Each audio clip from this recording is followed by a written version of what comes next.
Luke Rosiak, investigative reporter for the Daily Wire. He is the guy who has been following the Loudoun County School Board and what has been going on where the schools have been trying to conceal sexual assault against a girl in the bathroom. That's according to the father. And it looks, Luke, is there any doubt in your mind that this is true now?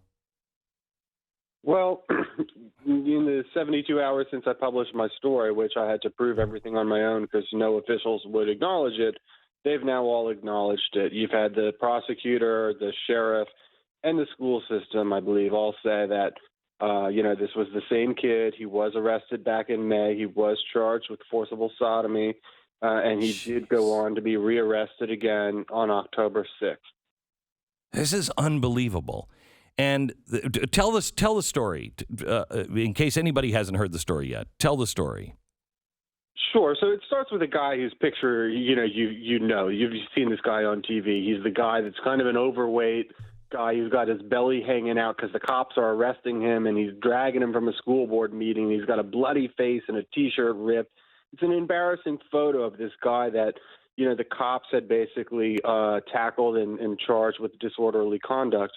And they positioned him as being, the avatar of a ruly conservative who's meddling in school board affairs, and he's angry and he should mind his own business. And the National School Board Association put out that letter likening parents to domestic terrorists. They cited him in that letter, and he was, probably one of their main examples. This is crazy. The arrogance for them to do that. The arrogance. Yeah, this guy's been in the media for 4 months, but no one really thought to ask why he was at that school board meeting and why he was angry. He wasn't at that school board meeting because he was a bigot. He was at that meeting because they were discussing bathroom policy around transgenders. And just 3 weeks prior, his daughter had been raped, allegedly by a boy who was in the girls' bathroom wearing a skirt. And that charges were filed in that case. A rape kit was done, and the kid was scheduled to have been convicted today, actually. Before other events occurred that I'll get into as I continue this odd story. Unbelievable. So, that's June 22nd, 3 weeks after the rape. He's famously arrested at the school board meeting. The prosecutor actually tries to put him in jail for that, even though no one actually goes to jail for disorderly conduct. And hang on just a second. And this prosecutor would have known about the rape, would they not? Yeah, and in fact, at his court date, as you would expect, he said, Judge and prosecutor, let me tell you why I was mad that day. I may have engaged in disorderly conduct, but my daughter was raped by a gender fluid person. And so the school board, I think this is important, and the school board was saying nothing like that has ever happened. And that's what they were saying publicly that night. Correct? You're absolutely right. That's very important. This guy showed up to the meeting. He'd never been to a school board meeting before. He didn't really even follow politics. But this thing happened to his daughter. He showed up to see what's up. And the school board goes, has there ever been any well, I don't understand why the public is concerned about this policy. Superintendent, give us the facts. Has there ever been a bathroom incident? And the superintendent goes, ma'am, our records show no bathroom assaults of any kind occurring in the school system. So this guy's just out there listening, and he's shocked, and he's stewing, and you're damn right he's mad. Eventually there's just some shouting, and the cops kind of put his hands on him, and it becomes a disorderly conduct arrest. Jeez. But the prosecutor, the elected Commonwealth attorney, so it's like the top DA, showed up and personally tried him for misdemeanors, which is like, they have staff that do that, the assistant DA.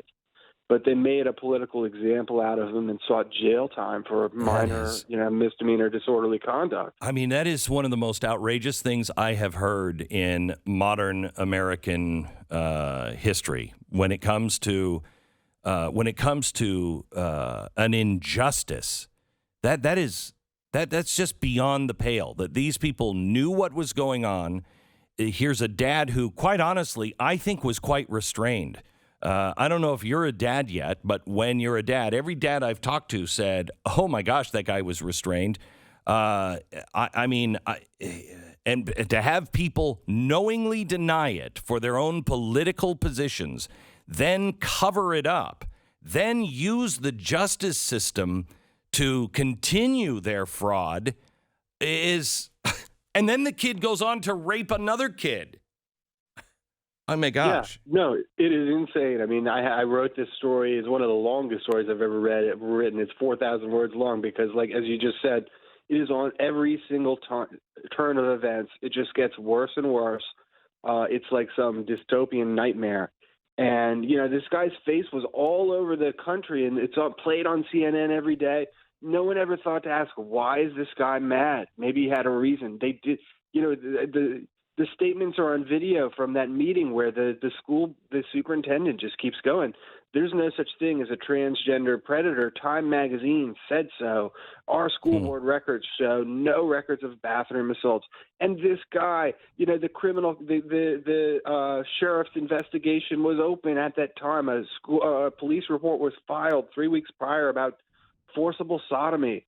And so, you know, they basically, although they were prosecuting the kid, they were also prosecuting the dad. And then the school board wasn't telling anyone. The school system wasn't telling anyone. And so he was scheduled to be sent, as I said, to plead guilty today. But before that could happen, on October 6th, last week, the sheriff announced that there had been another sexual assault in the school, and it turned out that while the school system wasn't telling anyone that this had happened, they transferred the kid to a different school about 2 miles away. He allegedly forcibly held a girl in an empty classroom and sexually assaulted her. And so, you know, basically they concealed this, and they passed a transgender policy in the interim that a lot of people didn't want them to pass. You know, girls were horrifically harmed. And to this day, I mean, no one cooperated with my story. I had to pry it out of them. They've now admitted it's all true, but they're trying to offer these weird, very legalistic explanations that we still raise a lot of questions about potentially continued dishonesty about the way they handled this whole thing. You know, you can make the case that we couldn't say anything, yada, yada, but you don't then treat the dad like this. You don't try to smear him. You don't call him a domestic terrorist. Because if you really are compassionate and you're really trying to solve the problem, you understand what the dad's going through, and you talk to him, you know, away without sheriffs or anything else, and you say, look, I know, what can we do to help your daughter? We have to stay true to this. You don't deny that there's never been a problem when you're in the midst of it. I mean, these people on this school board should go to jail. They should go to jail. Yeah, and I mean, the thing is, it was already national news, the way that Loudoun County took aggressive measures to pass this policy. It's been widely covered that they suspended a teacher for speaking at a board meeting where they asked the public for their opinions on a transgender policy. A teacher signed up, and he gave them an opinion that they didn't happen to like, and so they suspended him from his job. And it was just a proposed policy. They were seeking public opinion before passing the policy. So for offering his opinion, which was concerned about the transgender policy, they suspended him. It was later overturned in the courts. They, shut down school board meetings when people would show up with too many people had opinions which were different than those of the school board. And so there's a long record of aggressive measures taken to manipulate the public in order to ram hyper-political agendas down residents' throats through the school system. And so this fits right in with a pattern. The fact that they would potentially allow kids to be harmed for this purpose, it's like these are hyper-political zealots who put politics over education. We've known that for a while. We knew that when they shut down schools for a year and kids didn't learn anything for 18 months because of teacher union pressure. But now the prospect that children were raped in service of a political agenda and making school officials look less incompetent than they actually are, I think it's shocked the entire state and really the country. We're talking to Luke Rosiak. He is the investigative reporter from the Daily Wire that actually asked the question, why is this dad so upset? And it has been it's a story that is being ignored on mainstream media. That should tell you everything you need to know. When this story is being ignored by the corporate media, with an exception, I think, of Fox, you don't need to know anymore about if you're getting the truth or not. You're not. Just never turn those organizations on, never spend a dime with them. And quite honestly, I think we should be boycotting their sponsors for covering up rape now, covering up rape. And that's not even going into the Hunter Biden. They are so twisted and dark. They will cover for any kind of depravity. It's disgusting. So, Luke, what is the latest on the story? Where is this going now from here? I'm going to have a story coming out today that's going to it's going to be an interesting story suggesting continued dishonesty around sexual assaults in Loudoun County schools. This situation, some of the media outlets are starting to cover it. The Washington Post wrote about it last night. And, it's funny watching everyone squirm because first they were like, oh, it's all made up. There was no rape. And then they were like, oh, it did happen, but maybe it's not the same kid. And then they have to admit, no, it is the same kid.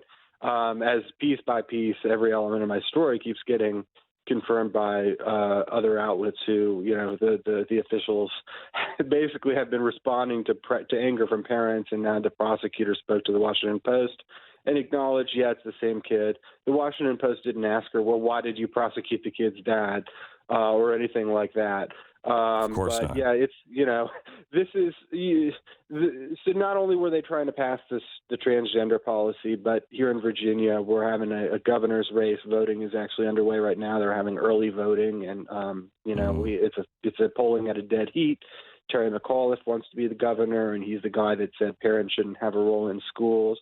And so, I saw someone say online, one of these crazy people, it's the right-wing media using this case to make sure Terry McAuliffe doesn't get into office. Using this case? How can you... These people are covering for rape in schools for a political agenda. How sick do you have to be to not see that? Thank you, Glenn. I mean, I saw two girls get raped. No one else, I proved it, and no one else was saying anything, and so I reported it. I would have done so if there were not an election. I would have done so if the kid was not allegedly gender fluid. I would have done so regardless of the politics of the situation because I'm not a lunatic. It is news when multiple children are raped by the same person. And the fact that there was no interest in covering this, it's not anyone using this to keep Terry McAuliffe out of office. The fact that other people were willing to let children get raped and say nothing indicates they wanted to suppress it because they care about getting Terry McAuliffe into office more than they care about children. But there's a lot of people here in Virginia who have traditionally voted for Democrats who have been so disgusted by the last year, the fact that our kids could not go to school for a year, the fact that they shut down our magnet school, which was a very great school. They didn't shut it down, but they got rid of the admissions test because too many Asians were doing well. Jeez. You said it well in the lead into this segment, Glenn. I mean, schools matter. Schools matter more than national politics in some ways because here's where we have a voice. We can't do much as regular people in presidential, but you can show up at your school board meeting because this isn't limited only to Loudoun County.